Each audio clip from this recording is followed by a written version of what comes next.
Thanks, Adit. Thanks for joining us at Super Investor. Focusing on India now, since the election of Modi, how far have we come? A long way when you look at things from the perspective of emotions and how people feel. All surveys on business confidence and performance and expectations have hit the roof. But we are still to see tangible movement on the ground insofar as the industrial economy is concerned, and more importantly, the capital goods sector, which is an important barometer of longer term investment in health. Right. And then one question that often comes up is the compare and contrast India and China. Are you able to, I'm particularly interested in the contrasting bit between India and China in your mind. How do you see the two economies and the big differences there? I think it's apples to pears. Frankly, there isn't a comparison. No, this expression of BRICS is fundamentally misleading because there is only one country that really counts, and that is China. Right. Because it is 80% of all of them put together. However, many would like to believe that the next 10 years will be good for India for some reasons. Reason number one is we have a strong political leadership and we have a party in power which actually controls parliament. Now, this is something we haven't seen for the last 30 years. So this is one big game changer. Secondly, we have a prime minister who is keen on reform, on growth, on development, and therefore we expect policy measures to be announced in the next 3 weeks, which is when the budget is presented, and that's a forum for the vision thing, and policy measures that will drive growth. And I think most importantly, India's savings rate is now over 30% to GDP. And as I've seen in my travels over the last 20 years across Asia, that when the savings rate of a country exceeds 30%, then you see physical changes happen in infrastructure. You see better roads, better airports, motorways, mass transit, railway systems, so on and so forth. And you can see that happen in India because our savings rate has in fact been higher than 30% for many years. But you can see the tangible change.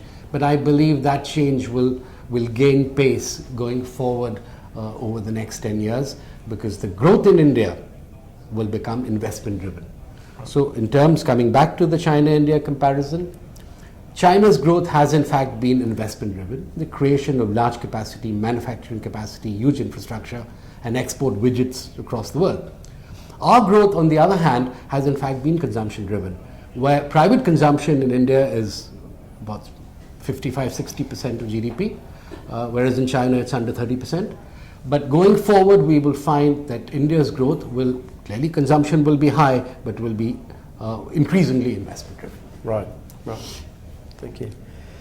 And then, so turning that then in looking at the investment opportunities or potential investment opportunities within India, the sectors of the economy that you think are going to be really strong over the next, say, 5 years? Yeah. See, in my charts, I concluded my presentation this morning by talking about India's consumer demography. And I explained how the migration will happen from the have-nothings to the have-somes, have-mores, have-lots. So I believe over a period of 5 years, the entire consumer market will evolve enormously. So clearly there are, first and foremost, very clear opportunities in the consumer segments, consumer goods, pharmaceuticals, consumer durables, so on and so forth, because by and large, these have been recession resistant. So they've never really contracted. They may not have grown at 20% a year, but by and large, these segments have grown, and they will continue to grow and prosper over the next 5 to 10 years. The second area clearly is coming back to what I previously said is infrastructure investment. Now, we went wrong over the last 5 or 6 years because guys were over leveraged, but some of that will correct, things will get better, and growth, since it will be infrastructure investment driven, those sectors will provide opportunities. Finally, very quickly, I wanted to touch upon these investment corridors that are coming up, government sponsored, some of them with Japanese help, some with other countries, and these will provide excellent locations with better infrastructure, better facilities for people to make in India. Right. What was the saying? The 3 most common words in the English language? Made in China, but it sounds like we're going to get made in India. And then thinking about investing in those areas and investing through either public markets or private markets, how do you see? I think, look, I'm not an expert in private equity, but if you looked at the last few years, you would find that public markets have generally outperformed private markets. That is because identifying the right deal is a little harder within the private domain. Exit becomes a harder option. But going forward, there is no question, no doubt in my mind that private markets will constitute an extremely important ingredient to fund and finance industry, because it has greater risk appetite, and the sort of sectors that will need private investment will not be able to attract investment from the public markets. The entrepreneur's appetite for taking equity? See, currently people sitting in a dream world expecting very high valuations, but I think over the next 12 to 18 months some of these fantasies will start moderating. Right. And they will become more reasonable, and I therefore expect that the private markets and private equity investors should see deal flows happen a little quicker. Okay.